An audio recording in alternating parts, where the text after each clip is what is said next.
आउज़ बिल्लाहि मिनश्शैतानिर्रजीम बिस्मिल्लाहिर्रहमानिर्रहीम सल्लल्लाहु अला मुहम्मद सल्लल्लाहु अलैहि वालिहि वसल्लम। दुरूद शरीफ का ज़िक्र यानी नबी करीम सल्लल्लाहु अलैहि वसल्लम का ज़िक्र हर कोई नहीं कर सकता।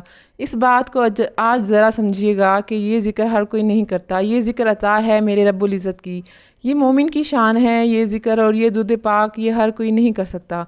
अब ये बात यहाँ पर समझिएगा, फिर ये कौन कर सकते हैं ये ज़िक्र हुज़ूर नबी करीम सल्लल्लाहु अलैहि वसल्लम का।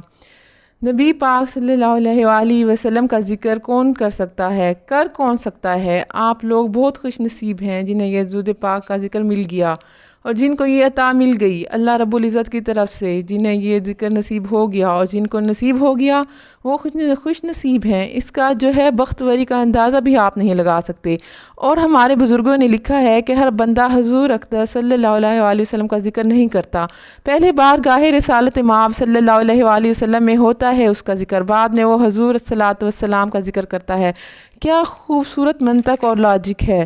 आप इस बात को समझिएगा कि ज़रा कि पहले उस शख्स की सिलेक्शन होती है बारगाह रिसालत माब सल्लल्लाहु अलैहि वसल्लम में, यानी पहले चुना जाता है वहाँ पर आपको और फिर आपकी ज़ुबान पर दुरूद पाक का ज़िक्र जारी करवाया जाता है। आप नहीं करते ज़िक्र, ये करवाया जाता है आपकी ज़ुबानों पर जारी।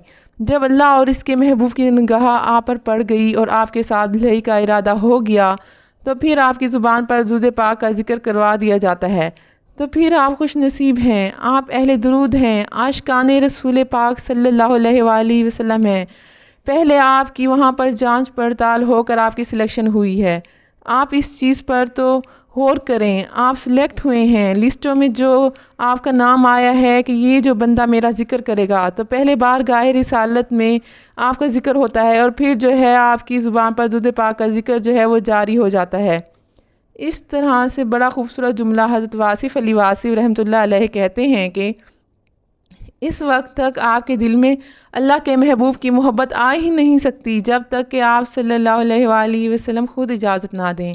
और जो गैर है वो दुरूद शरीफ पढ़ ही नहीं सकता, इसकी ज़ुबान पर दुरूद शरीफ जारी नहीं होता, उसे तौफ़ीक ही नहीं मिलती। तो वो कहते हैं कि ये मोहब्बत जो है ना पहले इधर से उधर से होती है। ये जो ज़िक्र अता होता है ना, ये पहला ज़िक्र आपका वहाँ पर होता है, आपका ज़िक्र वहाँ पर हुआ है तो आपको दुरूद पाक की दौलत नसीब हुई है।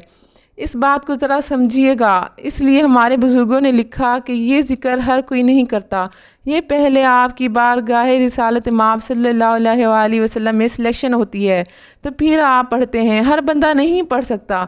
अब आप यहाँ से अंदाज़ा लगा लें, आप मुशाहिदा करके देख लें कि हज़ारों लोग हमारे इर्द गिर्द होते हैं। कभी किसी से पूछ कर तो देखिएगा कि वो दिन में कितनी मरतबा हुज़ूर नबी करीम सल्लल्लाहु अलैहि वसल्लम का ज़िक्र करता है। और आप तो खुशकिस्मत हैं, ये बख्तवरी है कि आपको दुरूद इस्लाम की तौफ़ीक मिल गई है और ये तौफ़ीक नसीब होती है। दुरूद पाक का ज़िक्र ये इबादत अता है। हर इबादत आप अपनी मर्ज़ी से करते हैं, लेकिन दुरूद शरीफ का ज़िक्र आप अपनी मर्ज़ी से नहीं कर सकते क्योंकि ये अता है, ये नसीब में आपकी लिखी होती है। और सबसे बढ़ कर के जब अल्लाह रब्बुल इज़्ज़त अपने महबूब की मोहब्बत अता करना चाहता हो ना, तो अपने बंदे को सबसे पहले अपने महबूब का ज़िक्र अता कर देता है। और ज़िक्र भी वो अता होता है जो आपको वक्त की बुलंदियों पर लेकर जाता है, जो आपकी दुनिया भी संवार देता है और आखिरत भी संवार देता है। तो इससे बढ़कर खूबसूरत इबादत और कायनात के अंदर कोई नहीं है। आप कभी करके तो देखिएगा, दुरूद शरीफ का जो ज़िक्र है ना ये आपको अता होता है और आप ये ख़ुद से नहीं कर सकते। और अगर आपको ये जज़ा मिली हुई है और आप पढ़ रहे हैं दुरूद पाक, तो इससे तो बड़ी कोई बात ही नहीं है। बहुत खुशबख्त हैं वो लोग कि जिन्हें इसमें मोहम्मद सल्लल्लाहु अलैहि वसल्लम का ज़िक्र नसीब हो गया। तो ये ज़िक्र हर कोई नहीं कर सकता। आप अपने अंदर देखें, एनालाइज करके देखें कि कोई तो दा पसंद आ गई ना अल्लाह पाक को और इसके महबूब को आपकी, कि फिर आपको ये ज़िक्र नसीब हो गया। तो इंशाअल्लाह ताला ये बहुत बड़ी खुश नसीबी है, बहुत बड़ी कामयाबी है कि जिन्हें दुरूद पाक पढ़ने की तौफ़ीक मिली हुई है।